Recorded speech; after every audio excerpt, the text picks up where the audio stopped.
As pieces of legislation are currently being discussed in Congress, crypto is once again in the news. Crypto awareness and ownership rates have increased to record levels. 40% of American adults now own crypto, up from 30% in 2023. Now, a recent survey from Grayscale Investments and their Harris poll found that nearly half of likely American voters believe some of their future investment portfolio will include crypto. Today I've got Craig Salm, Chief Legal Officer at Grayscale. We're going to talk about how the survey broke down the results and share with us what we need to know before investing in crypto. Good morning, Craig. How are you?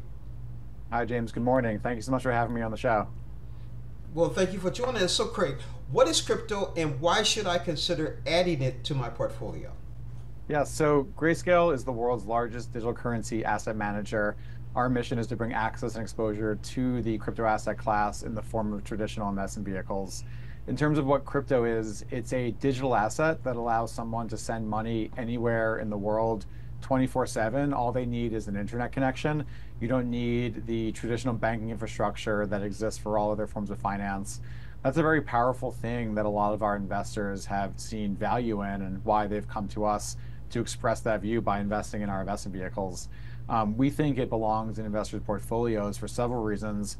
One of them is one of the reasons that our survey of likely American voters pointed out is inflation. So inflation is the number one concern on likely American voters' minds with this upcoming election.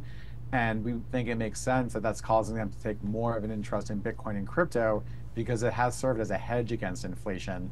It serves as a hedge because Bitcoin and other crypto assets cannot be increased in supply based on the decisions of central governments. It's a fixed monetary policy that's based on the code. And so we think that's one of the many reasons why likely American voters are starting to take an interest in crypto, and why we at Grayscale do think it belongs in investors' portfolios. Speaking about that, tell us more about the recent survey and the key takeaways. So we, along with the Harris poll, which is one of the longest standing pollsters in the US, recently conducted phase 2 of a 3-part survey determining how are likely American voters thinking about Bitcoin and crypto with the upcoming election. There were 3 key findings that I'd like to cover today. One is being the number one concern on likely American voters' minds. That is 2 times more than any other concern that likely American voters mentioned. And given that backdrop, they are taking more of an interest in Bitcoin and crypto. Number 2 is that crypto is very much a bipartisan issue. No one political party is viewed as having more of a favorable view of crypto versus the other. We see that on the Grayscale side with our trips down to DC, meeting with members of Congress on both sides of the aisle, in the House and the Senate as well. Democrats tend to favor crypto because it has the ability to democratize finance, whereas Republicans tend to favor crypto because it can open up free markets. And then thirdly, we found that likely American voters are continuing to view crypto more transparently and with more trust. That comes off the heels of a very pivotal event that took place earlier this year, which was the approval of Bitcoin ETFs, which is the first time that you had Bitcoin in a regulated investment vehicle known as an exchange-traded fund. With that legitimizing event, we are seeing likely American voters take more of an interest in Bitcoin and crypto. Does crypto matter in terms of the upcoming election? It certainly does. One of the reasons is around inflation being the number one concern, and how crypto allows you to hedge against that concern. But number 2 is that likely American voters also said they would view a presidential candidate more favorably if they had an informed opinion about crypto. So I think that's certainly something that the candidates would like to be aware of as they're going into this upcoming election. How do different generations view crypto? Is there any change in demographic, political party, or geography?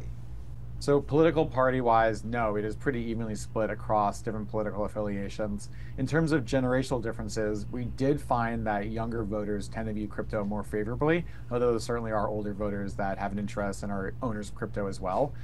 We think that's aligned because younger voters tend to have grown up in a digital world. And so for them, money being digital makes a lot of sense and is very easy to grasp. But again, we have seen a strong diversity of likely American voters that have taken interest in crypto and that have also become holders. Now, what's the connection between recent legislation and crypto, and how might they affect crypto in the United States? We've also seen positive progress within Congress around crypto as well. just recently, a market structure bill that is a comprehensive piece of legislation focused on crypto made its way through the House with bipartisan support. That is now making its way through the Senate. There's another bill focused on a certain kind of crypto asset called a stablecoin, which has become very prominent and is used more of a currency. That is making its way through the House as well. So the fact that we're seeing crypto come up in the elections and also in Congress, I think just goes to show the amount of progress and legitimization that this asset class has experienced very recently. Now, where can our viewers go for more information? For more information about this survey, viewers can go to our website. It's grayscale.com/elections. This week we got Craig Salm. He's the Chief Legal Officer at Grayscale Investments. Thank you for joining us on Morning Blend. Thank you so much for having me.